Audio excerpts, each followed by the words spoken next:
programa de hoy desde Colombia, la iglesia califica de violencia irracional el asesinato de sacerdote que ayudó en la liberación de varios secuestrados, como delegado de la Comisión Diocesana de Reconciliación y Paz. Desde España, victoria para la fe. La justicia detiene un nuevo intento de prohibir el rezo público de Rosario en Madrid. En Brasil, coronación canónica a la imagen de Nuestra Señora del Encuentro con Dios. Es ahora una nueva vocación para la Iglesia Católica a la que podemos pedir su intercesión. Elecciones del Parlamento Europeo. Obispos de la Unión Europea animan al pueblo católico a votar de forma responsable, eligiendo candidatos y partidos que construyen un continente de valores. Desde Roma, joven que escapó de la trata de personas crea organización para educar a niñas y prevenir este abuso. Afirma que ha sido un renacer para su vida. Hola Natalie, ¿qué tal? Muy bien, Eddie, es un gusto también estar contigo y con nuestros televidentes desde nuestros estudios en Lima, Perú. Gracias por acompañarnos en EWTN Noticias. Soy Eddie Rodríguez Morel. Bienvenidos, yo soy Natalie Paredes. Iniciamos la información con noticias de Colombia. La iglesia en el país expresó su dolor y rechazo por el asesinato del padre Ramón Montejo, sacerdote de 45 años, que ayudó en la liberación de varios secuestrados como delegado de la Comisión Diocesana de Reconciliación y Paz, a quien delincuentes habrían querido robarle su auto el 4 de junio último. Los obispos pidieron oraciones por su eterno descanso. Nuestra corresponsal Lida Lozada nos da los detalles de esta y otras noticias. La iglesia colombiana está de luto. En la diócesis de Ocaña, ubicada en el nororiente del país, un sacerdote fue asesinado, al parecer, por robarle su vehículo. Se trata del padre Ramón Arturo Montejo Peinado, de 45 años de edad, quien como delegado de la Comisión Diocesana de Reconciliación y Paz ayudó a facilitar varias liberaciones de secuestrados en esa región conocida como Catatumbo, donde operan diversos grupos armados ilegales. El hecho ha causado profundo dolor y rechazo a nivel comunitario y eclesial. De acuerdo con la información suministrada por las autoridades, 2 hombres que pretendían robarle el carro al interior de un parqueadero le propinaron heridas con un arma blanca en la espalda. En un intento del sacerdote por oponerse al hurto, lo arrollaron y emprendieron la huida en este mismo vehículo. Posteriormente, el carro fue localizado y los responsables capturados. A través de un comunicado, Monseñor Jorge Osa, administrador apostólico de Ocaña, condenó el hecho, lo calificó de irracional y dijo que no solo atenta contra la vida de un ser humano, sino también contra los principios fundamentales de convivencia y humanidad, por lo que pidió investigarlo a fondo. En otras noticias, les estoy informando hoy desde un costado de la sede de la Nunciatura Apostólica en Colombia, aquí en Bogotá, que ya está siendo desalojada por un grupo de indígenas y campesinos provenientes de diferentes regiones del país, identificados como Congreso de los Pueblos, que desde este martes ingresó a la sede diplomática y realizó en este punto un plantón. Según ellos, como parte de una movilización nacional por la vida y la permanencia en los territorios que se llevó a cabo de manera pacífica en este punto de la capital y en el Ministerio del Interior, así como en otros 4 territorios del país, bajo un modelo que denominaron refugios humanitarios. En este caso, con el propósito de pedir a la Nunciatura y a través de ella al Papa Francisco y a la Iglesia colombiana interceder ante el gobierno para que dé respuesta a una serie de peticiones sociales, humanitarias y políticas, entre las que se encuentran el cambio de la doctrina de seguridad nacional, el desmonte del paramilitarismo, mecanismos urgentes de protección y reparación integral para estas comunidades y garantías para su movilización. Ante la situación, el nuncio apostólico, Monseñor Paolo Rudelli, sostuvo una reunión con el presidente de la República, Gustavo Petro. Posteriormente, por petición del representante del Santo Padre, miembros de la Iglesia colombiana, exactamente Monseñor Omar Sánchez, vicepresidente de la Conferencia Episcopal y arzobispo de Popayán, territorio de donde provienen varios de los manifestantes, y el delegado de la Conferencia Episcopal para las Relaciones Iglesia-Estado, Monseñor Héctor Fabio Henao, acompañaron una mesa de diálogo con las partes que rápidamente dio frutos. El diálogo permitió acordar el desalojo de la Nunciatura desde este jueves y su traslado a la Universidad Nacional hasta el día de mañana, que todos retornen a sus regiones. Frente a las peticiones de las comunidades, se firmó un acuerdo de cooperación para el inicio de una mesa permanente de concertación entre el gobierno y el Congreso de los Pueblos. Se revisaron los temas del pliego que ha presentado el Congreso de los Pueblos con sus distintos aspectos y se ha llegado al acuerdo de iniciar entonces una mesa permanente de diálogo para hacer acompañamiento a los líderes comunitarios en los territorios y también para brindar las garantías que se requieren para el ejercicio de sus derechos y también para lograr la estabilidad de las comunidades que requieren paz, que requieren un ambiente de protección. Finalmente, ante el recrudecimiento de la violencia en el suroccidente del país y en el contexto de la solemnidad del Corpus Christi, la Arquidiócesis de Cali renovó su consagración a Jesús Eucaristía para invocar el don de la paz y la reconciliación. La jornada inició con una peregrinación por el barrio eucarístico y culminó con una Santa Misa celebrada por el arzobispo Monseñor Luis Fernando Rodríguez en la parroquia del Santísimo Sacramento, la misma donde hace 75 años se llevó a cabo por primera vez la consagración. Esto durante el Congreso Eucarístico Bolivariano del que Cali fue sede y a partir del cual empezó a ser reconocida como la sucursal del cielo. Ahora esperan que en este y en los municipios aledaños pueda reinar la paz para que esa denominación se mantenga. Hoy a Jesús Eucaristía lo invocamos y le decimos que sin Él nada somos, que lo necesitamos en el trabajo arduo y exigente de la paz y de la reconciliación. Recordamos estos 75 años y le pedimos a Jesús que nos ayude también a seguir siendo artesanos de la paz y de la reconciliación. Jamundí, un municipio ubicado a tan solo 20 kilómetros de Cali, es uno de los más afectados por la violencia. Recientemente sus pobladores han sido víctimas de varios atentados, asesinatos y extorsiones. Justamente allí, antes de este acto eucarístico, el arzobispo y el clero lideraron una peregrinación a la que se unieron cientos de fieles y autoridades locales, pidiendo a Dios su bendición y a los actores armados el cese de estas sanciones. En Colombia, Lida Lozada, EWTN Noticias.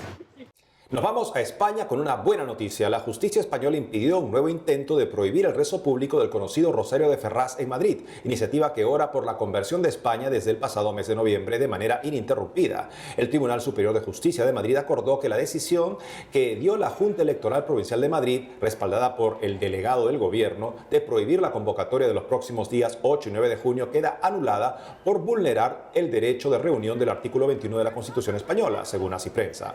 José Andrés Calderón, impulsor de la iniciativa, señaló que por fin se impone el sentido común y ha quedado demostrado cómo el delegado de gobierno de Madrid únicamente busca perseguir y acosar a los católicos. Nos vamos a Brasil para contarles que el sábado último fue coronada canónicamente la imagen de Nuestra Señora del Encuentro con Dios. Con este gesto, toda la Iglesia Universal la reconoce como advocación. Nuestra corresponsal Natalia Queiroz nos trae todos los detalles. Veamos. Así fue la coronación canónica de Nuestra Señora del Encuentro con Dios el último sábado, en una misa presidida por el arzobispo de Brasilia, cardenal Paulo César Costa. Cerca de 2.000 personas participaron en la Eucaristía, que fue celebrada en la única parroquia del mundo dedicada a Nuestra Señora del Encuentro con Dios. La iglesia queda en Ciudad Estrutural, un barrio pobre de Brasilia, la capital de Brasil. En su homilía, el cardenal habló de la Virgen como madre y reina de nuestra vida.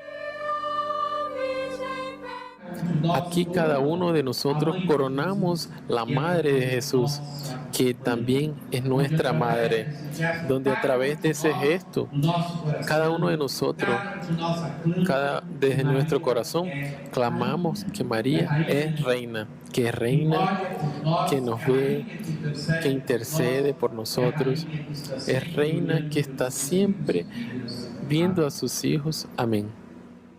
Después, el purpurado procedió a la coronación canónica. Primero coronó al niño Jesús, después a la Virgen con doble corona, una de reina y la aureola de su santidad. Una vez coronada canónicamente, toda la Iglesia Universal reconoce la advocación de Nuestra Señora del Encuentro con Dios. Esta advocación mariana nació en el corazón del sacerdote español Rodrigo Molina, fundador de la Asociación Benéfica para el Desarrollo Integral, ABC Prodem. Los hijos del padre Molina llegaron a Brasil en 2004 para hacer un trabajo de promoción humana y evangelización. En 2007 fundaron la parroquia Nuestra Señora del Encuentro con Dios.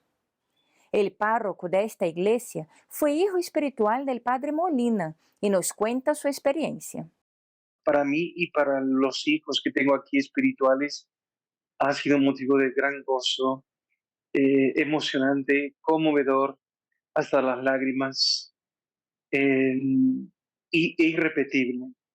Yo diría que ha sido uno de los momentos de mayor gozo interior espiritual en mi vida como sacerdote y como párroco. Para coronar una advocación mariana, es necesario el discernimiento del obispo local junto al párroco, basado en 3 requisitos. La advocación debe tener cierta antigüedad, decenas de años. El pueblo debe haberla acogido totalmente y haber recibido gracias espirituales y físicas. La advocación debe haber sido propagada y divulgada. La coronación canónica significa, por un lado, por parte de la Iglesia, el reconocimiento de una vocación donde se le apoya y se le convida a los fieles a que se adhieran a esa vocación por el bien espiritual que ya ha estado produciendo y que continúa produciendo en las almas. Y desde un punto de vista también teológico, la Iglesia al coronar a la Virgen no hace más que reconocerla a ella como María Reina, Jesús es el Rey, su madre es la Madre Reina. Sobre la devoción de los fieles a la Virgen, el párroco contó. Uno ve cómo la gente viene a los pies de la Virgen, a veces cumpliendo promesas, hasta de rodillas yo he visto la gente caminando, pidiendo gracias y viniendo luego a dar gracias por esas gracias concedidas, curaciones físicas, conversiones, personas que estaban sin trabajo muchos años y encuentran un trabajo.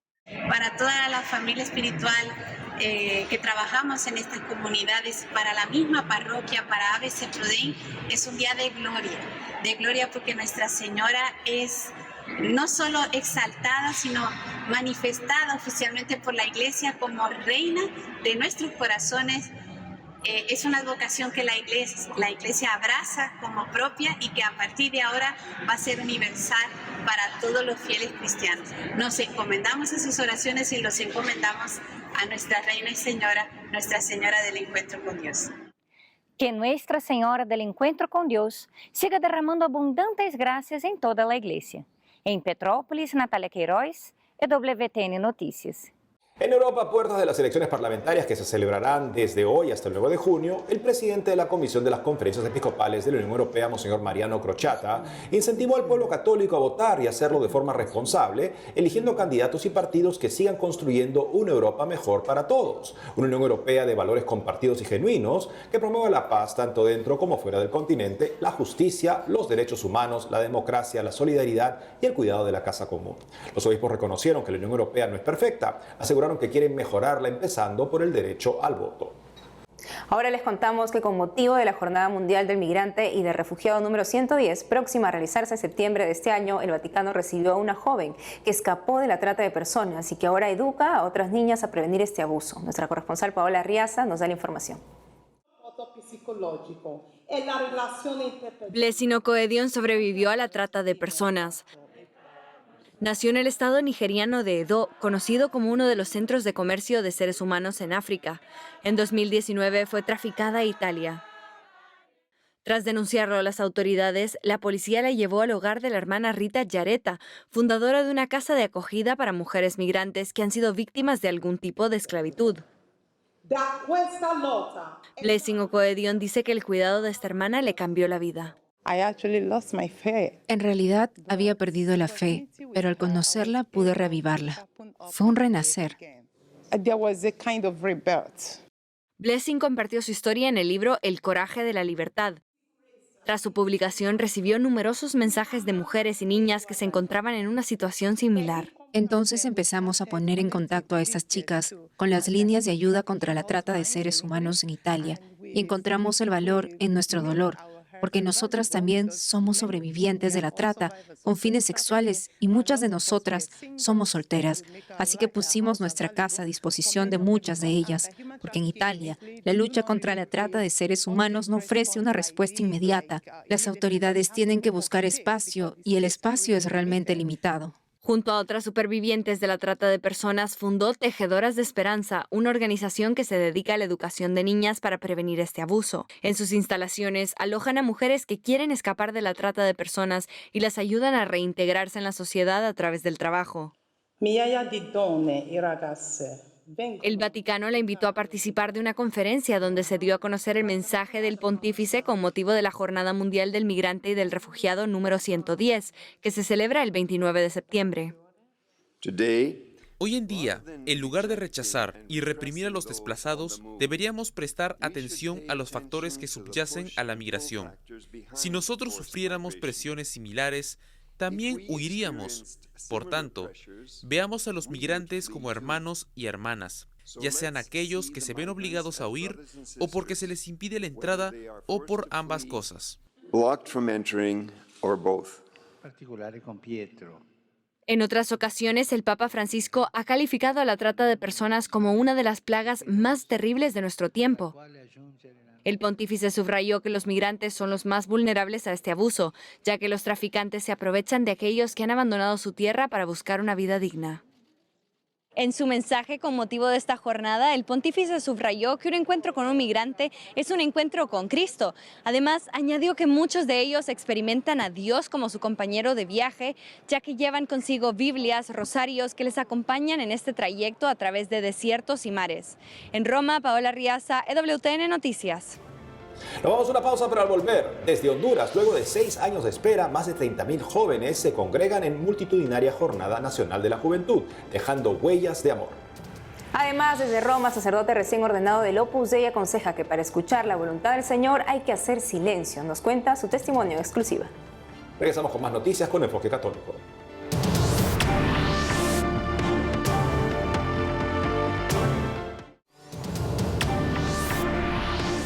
Nos vamos a Honduras, bajo el lema Jóvenes Caminantes Dejando Huellas de Amor Gigantes. Una multitud de más de 30.000 jóvenes se congregaron los días 1 y 2 de junio en la ciudad de Danlí para participar en la Jornada Nacional de la Juventud.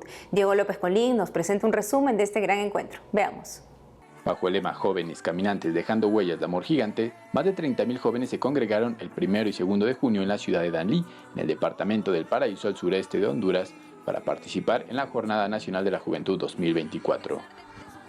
Jóvenes de los 18 departamentos de Honduras y un grupo de nicaragüenses se unieron para tener un encuentro con el Señor, siendo llamados a ser jóvenes testigos de su amor, transmitir esa alegría a todo aquel que aún no lo conoce. Después de una espera de 6 años, marcada por la cancelación del evento en 2020 debido a la pandemia de COVID-19, en esta ocasión no hubo un impedimento para detener la emoción de estos jóvenes quienes aguardaban con entusiasmo este momento. Las actividades comenzaron con una representación del tradicional Vía Crucis, seguida de eventos culturales que mostraron la diversidad y riqueza de las expresiones juveniles. Luego se celebró la Eucaristía presidida por el obispo de Danlí, Monseñor José Antonio Canales Motiño, quien durante la homilía instó a los jóvenes a llevar el sabor de Cristo en cada aspecto de su vida. A medianoche se llevó a cabo un espacio de adoración eucarístico donde se invitó a la multitud de jóvenes a poner sus esperanzas y temores en manos de Dios en un momento de profunda reflexión y comunión. ¡Un aplauso para Cristo!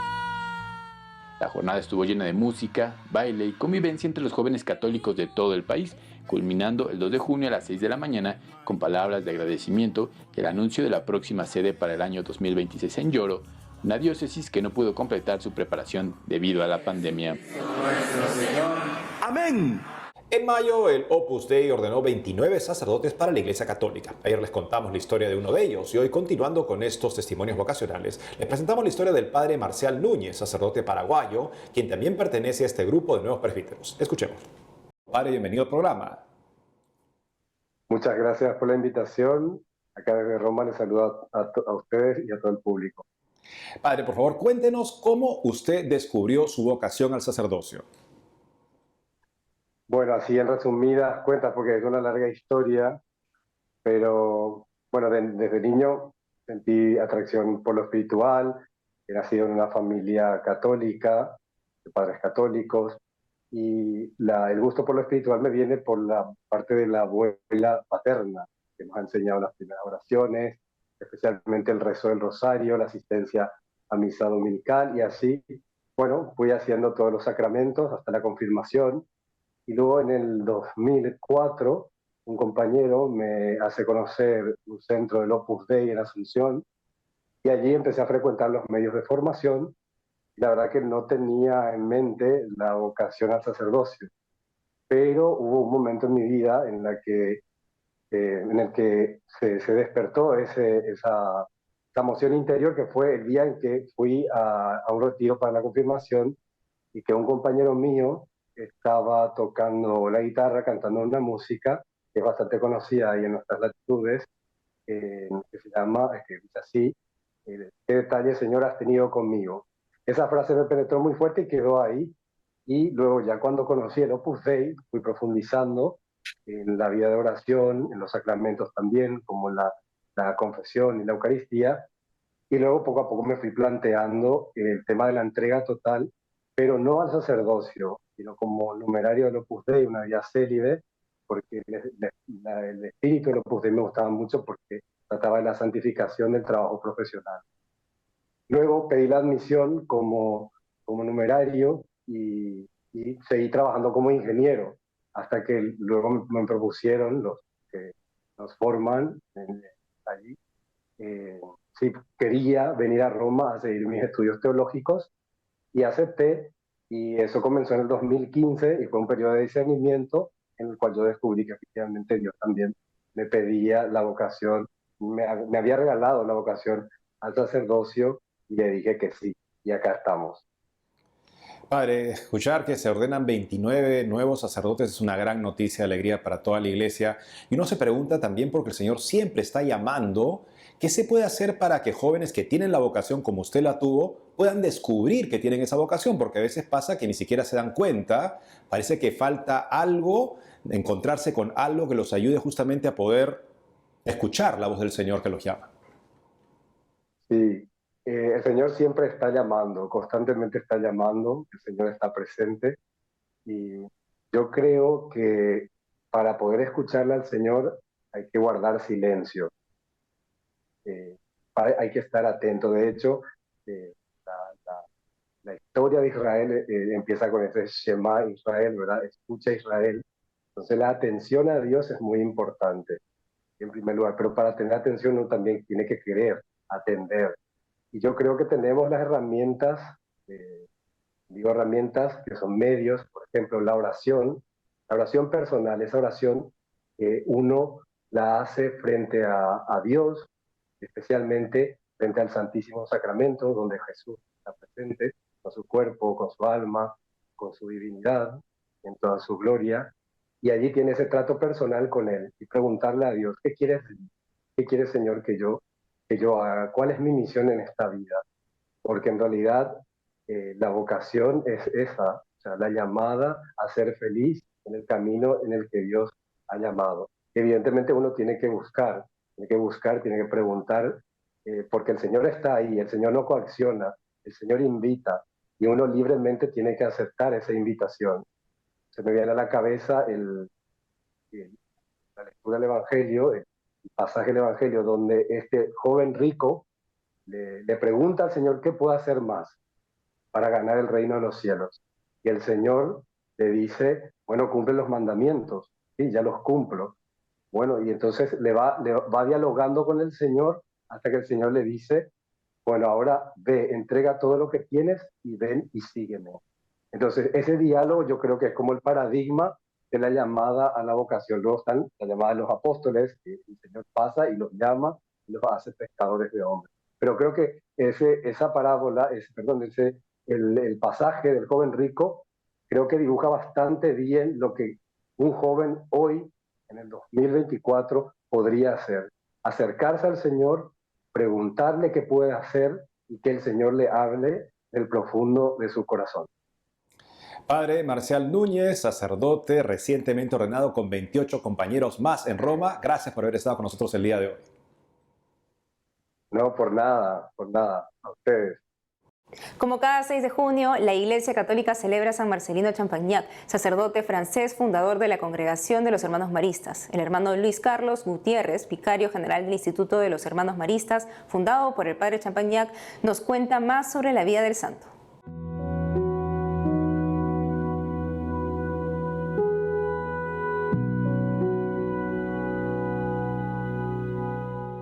Bueno, el padre Champagnat fue un fundador incipiente, nació en 1789, justo con la Revolución Francesa, y a partir de ahí que se desarrolló en un pueblecito pequeño entre Rosé y Marles, que queda cerquita del área de Lyon, en Francia. Él, como todos los muchachos de su época, pues quiso convertirse en ganadero, granjero, y estuvo pues aprendiendo los diferentes oficios, hasta que un día alguien se le acercó y le preguntó, más bien le dijo, tú puedes ser sacerdote. Fue ordenado y de ahí fue enviado a Lavalá, donde otra población pequeñita del sur de Francia, donde estuvo trabajando pues casi todos los años y donde fundó la congregación el 2 de enero de 1817. Muchas de las cosas que también aprendió desde la infancia, ¿no? Pues él los puso en obra, su amor al trabajo, su pasión por la sencillez, la humildad, la modestia en la vida y un gran y profundísimo amor a nuestra Madre, la Virgen Santísima.